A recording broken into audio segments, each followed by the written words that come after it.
Time for another Man in Gray book review. Today's book is Three Men in a Boat, to Say Nothing of the Dog by Jerome, Jerome, with illustrations by Arthur Fredericks and an afterword by David Stewart Davies. This book was originally published in 1889. This reprint edition is from 2020 by Pan Macmillan, and it's part of the Macmillan Collector's Library, and it's 272 pages. Three Men in a Boat is a hybrid book. It's a half comic novel and half nonfiction travelogue. Jerome originally wrote a serious history of the Thames River, and when he submitted it to his publisher told him to rewrite it as a comic novel because Jerome had written a number of humorous pieces to magazines. And so he basically combined a humorous story with the serious travelogue parts. And this book really has provided a template for a number of other travel writers who've written kind of comic travel books, like Bill Bryson and Michael Palin. There's three characters, George, Harris, and the narrator, whom we presume to be Jerome, and Jerome's dog, a fox terrier named Montmorency. And one summer, they decide to take their summer vacation or spend their summer vacation taking a boating trip down the Thames River and camping along the riverside and then exploring various sites. And this was actually a pretty trendy thing to do in the late 19th century. It became kind of a trendy thing to take boating trips down the Thames and kind of, get out of the city and enjoy the country life. But the three characters go through a series of comic mishaps all the way through because they're not really sailors, and they're not really good at camping. And in the end, they abandon their trip and have a huge, luxurious dinner at a fancy restaurant to kind of wrap up the trip. So if you're like me, you'll really enjoy the comic parts more than the rather dry historical sections. I want to read a little passage from the book.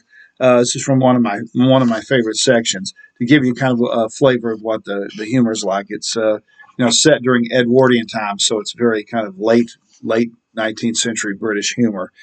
So let me read a little bit to you here. To return to our present trip, nothing exciting happened, and we tugged steadily on a little below Monkey Island, where we drew up and lunched. We tackled the cold beef for lunch. Then we found that we'd forgotten to bring any mustard. I don't think ever in my life before or since had I wanted mustard as badly as I wanted it then. I don't care for mustard as a rule, and it's very seldom that I take it at all, but I would have given worlds for it then. I don't know how many worlds there may be in this universe, but anyone who had brought me a spoonful of mustard at that precise moment could have had them all. I grew reckless like that when I want a thing and can't get it. Harris said that he would have given worlds for mustard too. It would have been a good thing for anybody who had come up to us at that spot with a can of mustard. Then they would have been set up in worlds for the rest of their life. But there, I dare say both Harris and I would have tried to back out of the bargain after we'd gotten the mustard. One makes extravagant offers in the moments of excitement, but of course, when one comes to think of it, one sees how absurdly out of proportion they are with the value of the required article. I heard a man going up a mountain in Switzerland once say that he would give worlds for a glass of beer, and when he came to a little shanty where they kept it, he kicked up a most fearful row because they charged him 5 francs for a bottle of Bass. He said it was a scandalous imposition, and he wrote to the Times about it. It cast a gloom over the boat, there being no mustard. We ate our beef in silence. Existence seemed hollow and uninteresting. We thought of the happy days of childhood and sighed. We brightened up a bit, however, over the apple tart, and when George drew out a tin of pineapple from the bottom of the hamper and it rolled to the middle of the boat, we felt that life was worth living after all. We're very fond of pineapple, all three of us. We looked at the picture on the tin. We thought of the juice. We smiled at one another, and Harris got a spoon ready. Then we looked for the knife to open the can with. We turned everything out of the hamper. We turned out the bags. We pulled up the boards at the bottom of the boat. We took everything out onto the bank and shook it. There was no tin opener to be found. Then Harris tried to open the tin with a pocket knife and broke the knife and cut himself badly, and George tried a pair of scissors, and the scissors flew up and nearly put an eye out. While they were dressing their wounds, I tried to make a hole in the thing with a spiky end of the hitcher, and the hitcher slipped and jerked me out into the boat and onto the bank into 2 feet of muddy water, and the tin rolled over uninjured and broke a teacup. Then we all got mad. We took the tin on the bank, and Harris went up a field and got a big sharp stone, and I went back to the boat and brought out the mast, and George held the tin, and Harris held the sharp end of the stone against the top of it, and I took the mast and poised it high up in the air and gathered up all my strength and brought it down. It was George's straw hat that saved his life that day. He keeps it, his hat now, what's left of it. And of a winter's evening, when the pipes are lit and the boys are telling stretchers about the dangers they passed through, George brings it down and shows it round with a stirring tale that is told anew with fresh exaggerations every time. Harris got off with merely a flesh wound. After that, I took the tin off myself and hammered it at it with a mast until I'd worn it out and was sick at heart.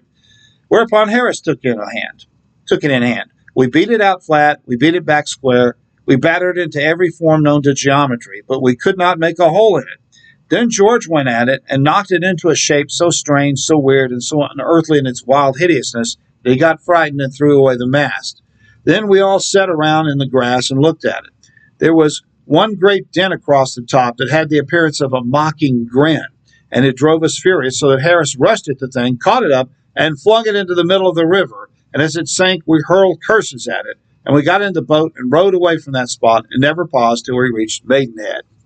So, a little example of some of the very English humor in Three Men in a Boat. The illustrations, there's a number of illustrations by Arthur Fredericks, a late 19th century artist, illustrator of various magazines, covers. This is a illustration of a scene in the book where Jerome gets onto a crowded train car, and there's somebody there with a smelly cheese that eventually drives everybody away. The Afterword by Stuart Davis talks about how Jerome came to write the book, a little bit about his life, and the influence it had on future travel writing. So if you're interested in having a good laugh and you enjoy English history and the Edwardian history in particular, you'll really enjoy this book. Harris was really Jerome was rather a one-hit wonder. This was his only book to really become successful. He wrote a sequel to it in which the three characters take a walking tour through Germany. That book wasn't nearly as popular as this one. This book has never gone out of print, and it remains a favorite of people that enjoy humorous travel writing. The book is Three Men in a Boat. The author is Jerome K. Jerome. This has been another Man in Great Book Review. Thanks for watching.